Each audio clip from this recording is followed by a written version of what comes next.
ओम नमो भगवते वासुदेवाय। जय श्री राधे मित्रों, मैं सुभाष चंद्र शास्त्री आप सभी का यूट्यूब चैनल पर बहुत बहुत स्वागत करता हूं। मित्रों, योगिनी एकादशी के विषय में हम आपके साथ में इस अंक में चर्चा करने वाले हैं। इस अंक में योगिनी एकादशी व्रत की कथा, पूजन विधि और एकादशी व्रत के पारणा के विषय में हम आपसे चर्चा करने वाले हैं। आषाढ़ मास के कृष्ण पक्ष की एकादशी को योगिनी एकादशी कहा जाता है। शास्त्रों में वर्णित महत्व के अनुसार योगिनी एकादशी को व्रत करने से शरीर के तमाम सारे रोग नष्ट होते हैं। यहाँ तक कि इस व्रत का इतना प्रभाव है कि अगर कोई व्रण रोगी है या कुष्ठ रोगी है तो उसके कुष्ठ रोग का निदान भी इस योगिनी व्रत को करने से ठीक हो जाता है, समाप्त हो जाता है।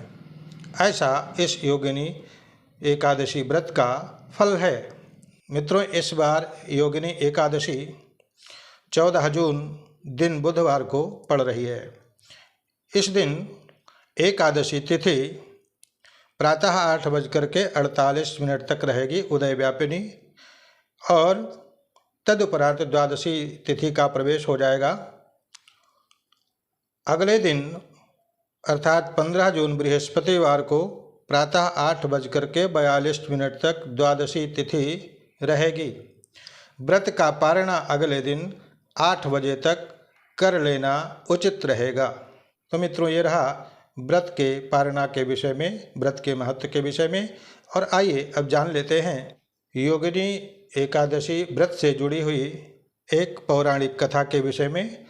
हम कम से कम समय में आपके साथ में चर्चा कर रहे हैं। एकादशी महत्व का श्रवण करते हुए युधिष्ठिर ने भगवान कृष्ण से पूछा कि हे जनार्दन, अब आप हमें आषाढ़ मास के कृष्ण पक्ष की एकादशी के विषय में बताइए।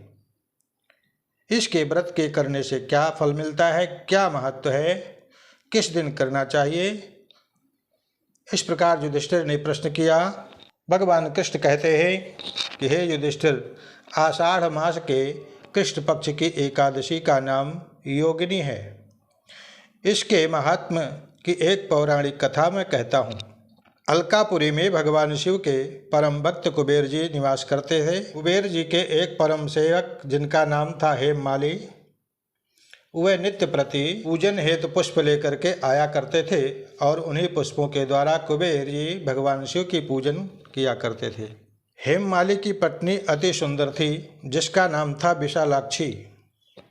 एक दिन की बात है कि हेममाली मानसरोवर पे फूल तोड़ने के लिए गया और फूल तोड़ करके अपने घर लौटा।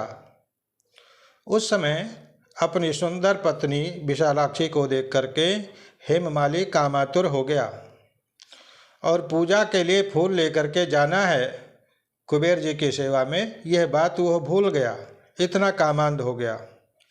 और उधर कुबेर भंडारी हेममाली के आने का रास्ता देखते रह गए और हेममाली अपने पत्नी के साथ में भोग विलास में लग गया। जब काफ़ी समय बीत गया तो कुबेर ने अपने एक सेवक को भेजा, जाकर के देखो क्या कारण है, अभी पुष्प लेकर के हेममाली नहीं आया।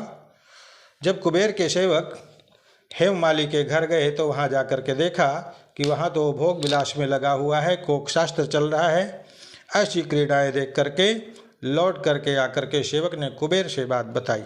कुबेर ने माली को बुला करके कहा कि अरे माली, अरे महापापी नीच, तूने मेरे पूज्यवर भगवान शिव का अपमान कर दिया, तिरस्कार कर दिया। उनके पूजन के लिए पुष्प लेकर के आना था और वह कार्य तो भूल गया, पुष्प लेकर के नहीं आया और अपने पत्नी के साथ में काम क्रीड़ा में लगा रहा।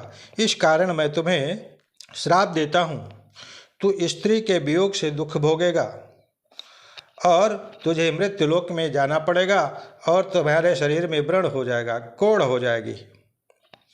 कुबेर के श्राप से वह माली पृथ्वी पर गिर गया, स्त्री का वियोग हो गया और हेममाली के शरीर में कोढ़ पैदा हो गया, जिससे वह अत्यंत दुखी रहने लगा। अब इसके शरीर से वो कोढ़ फूट फूट करके बहती थी और दुर्गंध आती थी, परंतु अंतःकरण इसका शुद्ध था, क्योंकि इसने पहले भगवान की सेवा की है। शंकर भक्ति के प्रभाव से उसे अपने पिछले जन्म की स्मृति भी थी। अब वो अपने इस पाप से मुक्ति के लिए प्रायश्चित के लिए हरिद्वार में आया, गंगा जी में स्नान किया और जब स्नान करके निकला तो कुछ मधुमक्खियाँ आकर के लिपट गईं।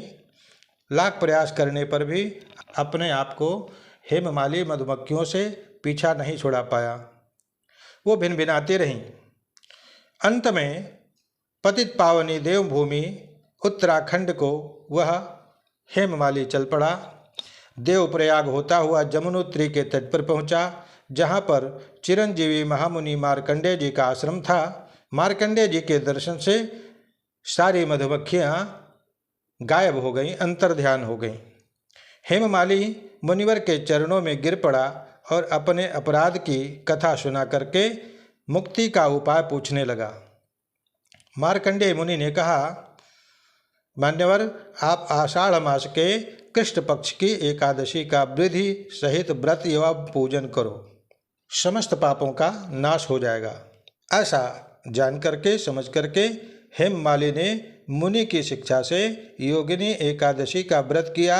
उसके प्रभाव से वह अपने दिव्य स्वरूप को प्राप्त हुआ। भगवान कहते हैं कि जो फल 88,000 ऋषियों को भोजन खिलाने से मिलता है, वही फल इस योगिनी एकादशी के महात्म को सुनने से प्राप्त होता है।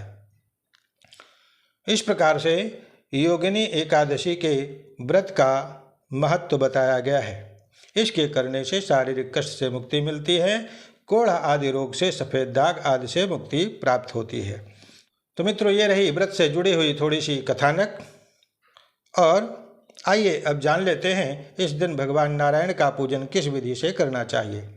भगवान नारायण को या शालिग्राम जी को गंगा जल, दूध, पंचामृत आदि से स्नान कराए एवं केसर मिश्रित सफ़ेद चंदन का तिलक लगाए, भगवान को तुलसी पत्र अर्पित करे तथा नैवेद्य में फल व मिष्ठान्न भगवान को भक्षण योग्य वस्तुएं अर्पित करें, भगवान की आरती उतारें, प्रार्थना करें। विशेष करके इस दिन के व्रत में फलाहार में मिश्री का सागार अवश्य लेना चाहिए, इसका विशेष महत्व बताया गया है। तो मित्रों, ये योगिनी एकादशी 14 जून बुधवार को पड़ रही है। जो वैष्णव हैं भगवान के इस उत्तम व्रत को किया करते हैं अपने प्रारब्ध से मुक्ति पाने के निमित्त, वह 14 जून बुधवार को ही व्रत को करें और अगले दिन 8 बजे से पहले व्रत का पारणा कर लें, महान पुण्य प्राप्त होगा। तो मित्रों, इस अंक में हमने योगिनी एकादशी से जुड़ी हुई कुछ बातें आपके साथ में की हैं। आशा है कि आप सभी को इससे लाभ मिलेगा, आप सभी इसका लाभ उठाएं। भगवान नारायण की कृपा आप सभी पर बनी रहे। ओम नमो भगवते वासुदेवाय। जय श्री राधे।